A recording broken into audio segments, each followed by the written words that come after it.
নরসিংদীর স্বনামধন্য শিক্ষা প্রতিষ্ঠান আল ইহসান ইসলামিক একাডেমিতে আন্তর্জাতিক কিরাত সম্মেলন অনুষ্ঠিত হয়েছে। বিস্তারিত দেখুন নরসিংদীর নিজস্ব প্রতিনিধি সাকিব খন্দকারের তথ্যচিত্রে। প্রতিষ্ঠানটির হাফেজ ছাত্রদের দস্তারবন্দি উপলক্ষে শনিবার একাডেমি সংলগ্ন মাঠে এ আয়োজন করা হয়। আন্তর্জাতিক কিরাত সম্মেলনে ইরান ও বাংলাদেশের বিশ্ববিখ্যাত কারিগণ তাশরিফ আনেন। এ সময় মাধবদী পৌরসভার সাবেক প্যানেল মেয়র ও ৪ নম্বর ওয়ার্ড কাউন্সিলর মোহাম্মদ শেখ ফরিদের সভাপতিত্বে প্রধান অতিথি হিসেবে উপস্থিত ছিলেন মাধবদী বাজারের বিশিষ্ট ব্যবসায়ী আলহাজ তানভীর আহমদ মিয়া।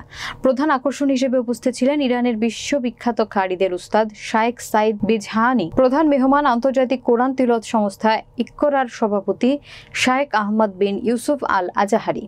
বিশেষ অতিথি হিসেবে উপস্থিত ছিলেন মাধবদী বাজারের বিশিষ্ট ব্যবসায়ী ও সমাজসেবক আব্দুল আজিজ, বিশিষ্ট ব্যবসায়ী শাহাদাত হোসেন, বিশিষ্ট ব্যবসায়ী আলহাজ আশরাফুল ইসলাম মামুন সহ অনেকে। অনুষ্ঠান শেষে প্রতিষ্ঠানটির পরিচালক ও সহকারী পরিচালক হাফেজ মাওলানা মাহাদি হাসান এবং হাফেজ মাওলানা আবু কায়েদের তত্ত্বাবধানে ৬ জন হাফেজ ছাত্রকে পাগড়ি পরিয়ে দেন আমন্ত্রিত অতিথিরা।